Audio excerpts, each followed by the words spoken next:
इतिहास अपने आप को दोहराता है। आज से 25 साढ़े 25 साल पहले जो राजनीतिक घटना बिहार में घटी, वही राजनीतिक घटना अब झारखंड में घटने वाली है। 25 वर्ष यानी कि 2 युग, 12 वर्षों का एक युग होता है, 2 युग से भी ज़्यादा का समय बीत गया, लेकिन राजनीतिक घटनाक्रम उसी स्थिति में है। 1997 के जुलाई में जिस प्रकार राबड़ी देवी बिहार की मुख्यमंत्री बनी, ठीक उसी प्रकार झारखंड में कल्पना सोरेन मुख्यमंत्री बन सकती है। नमस्कार, मैं हूं सुजीत। तो कहानी की शुरुआत करते हैं 25 जुलाई 1997 से, जब लालू यादव का जेल जाना तय हो गया था और उनको अपना उत्तराधिकारी चुनना था। तो लालू यादव के जो विधायक थे उनमें से प्रमुख जो 2 लोग थे, रघुनाथ झा और रघुवंश सिंह, ये अपने आप को समझ रहे थे कि लालू प्रसाद यादव उन्हीं को मौका देंगे मुख्यमंत्री बनने का। पर घटनाक्रम इतनी तेजी से बदल रहा था और लालू के जो लॉयल थे, अधिकतर तो लॉयल ही थे, उसमें आपको पता होना चाहिए कि इस घटना के महज 20 दिन पहले जनता दल से टूटकर अलग राष्ट्रीय जनता दल का निर्माण हो चुका था। यानी कि 5 जुलाई 1997 को राष्ट्रीय जनता दल आकार ले चुका था। जेडी जनता दल के अधिकतर विधायक लालू प्रसाद यादव के साथ थे। कुछ विधायक जो कि जनता दल में रह गए थे, रामजीवन सिंह, रमई राम, गणेश यादव जैसे तमाम जो विधायक थे वो रह गए थे, बाकी सब आरजेडी में चले आए थे।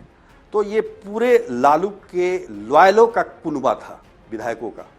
लालू जो फैसला करते इसमें किसी को दिक्कत नहीं थी, लेकिन सबसे लॉयल उसमें रघुनाथ झा थे, रघुवंश सिंह थे। तो उनको लगता था कि ये जिम्मेदारी लालू उन्हें ही देंगे, पर स्थिति परिस्थिति को कुछ और ही मंजूर था। लालू यादव के खास रहे, अभी भी हैं, बीच में कुछ दिनों के लिए जनता दल यूनाइटेड में चले गए थे श्याम रजक ने कुछ विधायकों के साथ मीटिंग की और उन्होंने तय किया कि राबड़ी देवी को लालू प्रसाद यादव का उत्तराधिकारी बनाया जाए। हालांकि राबड़ी देवी इसके लिए तैयार नहीं थी, वो बिल्कुल मुख्यमंत्री नहीं बनना चाहती थी, उसके लिए रोना धोना भी हुआ। लेकिन श्याम रजक ने ये प्रस्ताव लालू प्रसाद यादव के सामने रखी। विधायक दल जो कि ऑफिशियल विधायक दल की बैठक से पहले लालू यादव के मन में तो था ही। रविंद्र चरण यादव जो कि मधेपुरा के विधायक थे, उन्होंने भी इसका अनुमोदन किया और वही हुआ। विधायक दल की बैठक में श्याम रजक ने प्रस्ताव रखा और रविंद्र चरण ने उसका अनुमोदन किया, रविंद्र चरण यादव ने। और उसके बाद लालू प्रसाद जिंदाबाद, राबड़ी देवी जिंदाबाद के नारे लगने लगे। उस समय की स्थिति ऐसी थी कि लालू प्रसाद का कोई विरोध नहीं कर सकता था, क्योंकि मैंने पहले ही कहा कि लालू यादव ने, चूंकि देखिए चारा घोटाला में लालू प्रसाद यादव का नाम 1996 में ही आ गया था, तो वो अपनी तैयारी अंदर अंदर कर रहे थे और उन्होंने काफ़ी कुछ अपने नियंत्रण में रखने के लिए किया। जैसे पार्टी में जो टूट हुई जनता दल में, वो भी एक उसका पार्ट है।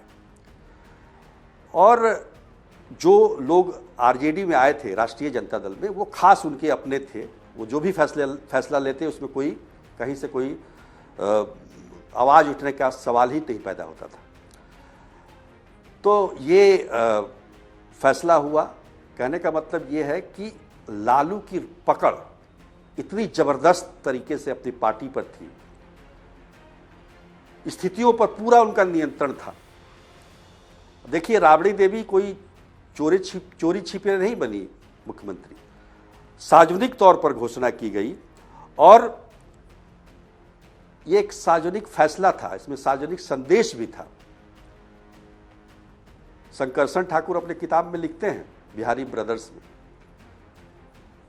कि लालू प्रसाद यादव का उस समय पार्टी के अंदर और सरकार पर इतनी पकड़ थी कि वो बाहर रह के भी, सत्ता के बाहर रह के भी उसको पूरा नियंत्रित करते थे। राबड़ी देवी का काम केवल और केवल साइन करना था, बाकी सारा कुछ देखना, परखना, और उनके साथ कुछ लॉयल लोग भी थे। दरअसल आदमी तब मजबूत होता है जब उसके पीछे लोग हों,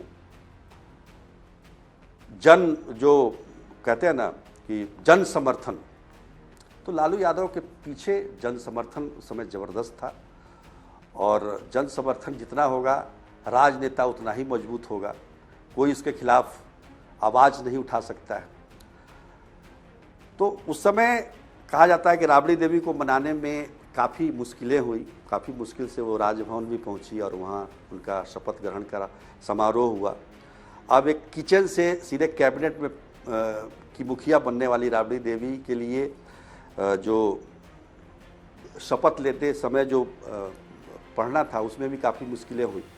कई बार रियाज भी कराया गया उनको, क्योंकि पढ़ी लिखी तो थी नहीं, वो साइन करना जानती थी। लेकिन वो साल रहा और उसके बाद 2000 में राबड़ी देवी के नेतृत्व में ही चुनाव हुए बिहार में, और उस बार भी आरजेडी के साथ मिलकर कांग्रेस और आरजेडी ने सरकार 5 सालों तक चलाई। अब बात करते हैं झारखंड की। झारखंड की स्थिति क्या है ये देखना बेहद ज़रूरी है। जेएमएम जो है, झारखंड मुक्ति मोर्चा, शिबू सोरेन की पार्टी,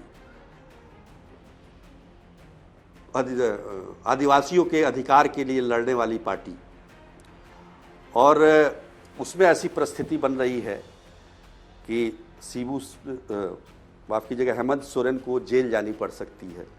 तो इन परिस्थितियों में वो अपनी पत्नी को मुख्यमंत्री बना सकते हैं। उसकी प्रेरणा जो है कहीं ना कहीं से लालू प्रसाद यादव से ज़रूर मिली है। हालांकि दोनों पार्टी काफ़ी समान रही है। वो आदिवासियों के अधिकार की लड़ाई लड़ते रहे और लालू प्रसाद यादव गरीबों के हक की लड़ाई लड़ते रहे। और दोनों पार्टियों ने अभी, एक तो फैसला साढ़े 25 साल पहले का है, दूसरा फैसला अब होने वाला है, तो काफ़ी समानता है दोनों में। दोनों व्यक्तिगत पार्टी हम कह सकते हैं।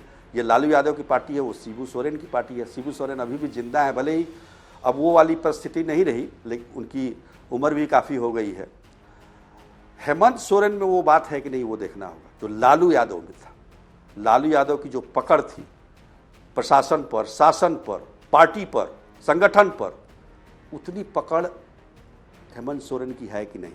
ठीक है, आप बना देंगे अपनी पत्नी को, लेकिन वो सरकार कितने दिनों तक चलेगी ये भी देखना होगा। हालांकि उस समय भी कहा जा रहा था, जो राजनीतिक पंडित थे, कि बहुत दिनों तक बिहार में भी राबड़ी देवी की सरकार नहीं चलेगी। लेकिन राबड़ी देवी ने तो लालू यादव से ज़्यादा समय तक मुख्यमंत्री पद संभाला बिहार का। उसका रिकॉर्ड नीतीश कुमार ने ही तोड़ा, राबड़ी देवी का रिकॉर्ड। तो कहने का मतलब ये है कि कितनी पकड़ है ये देखना जरूरी है। हालांकि झारखंड में भी कांग्रेस जेएमएम गठबंधन की सरकार है, वो साथ में है। और जहाँ तक संगठन की बात है, तो जन समर्थन की बात है, तो उसमें अगर देखा जाए तो आदिवासियों में भी कई गुट हैं। आदिवासियों में मरांडी हैं, मुंडा हैं, उरांव हैं, बहुत सारे हैं। तो वो कितना उनके साथ रहेंगे, क्योंकि चुनाव भी होने हैं इसी साल दिसंबर में झारखंड के चुनाव होने हैं। और आदिवासियों की पार्टी है जेएमएम, लेकिन बीजेपी भी उस पर अच्छी पकड़ रखती है, आदिवासी वोट बैंक पर। तो वो भी देखना होगा। चूँकि बिहार में उस समय चुनाव नहीं था, 2-2.5 साल बाद चुनाव होने थे, लेकिन झारखंड में तो इस साल के अंत में, यानी कि 10-11 महीने के बाद ही चुनाव होने हैं। तो निश्चित तौर पर ये चीज़ें हैं। और सबसे बड़ी बात क्या है कि अब राजनीतिक परिस्थितियां भले ही वही की वही हो, लेकिन स्थितियां समय काफ़ी परिवर्तित हो गया है। 25 साल पहले जो राजनीतिक परिस्थिति थी, आज भी वही परिस्थिति दिखाई दे रही है।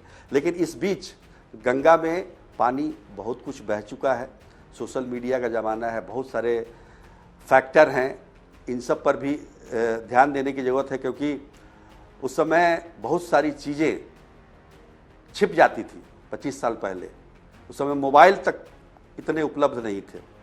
96 में तो मोबाइल ही आया भारत में, और 97 की बात, उस समय इक्का दुक्का मोबाइल दिखा करते थे। आज वो परिस्थिति नहीं है। तो बहुत कुछ देखना होगा, समझना होगा, लेकिन इसमें कोई दो राय नहीं है कि इतिहास अपने आप को दोहराता है। ये कहावत बिल्कुल सच। आज के लिए इतना ही, तब तक के लिए नमस्कार।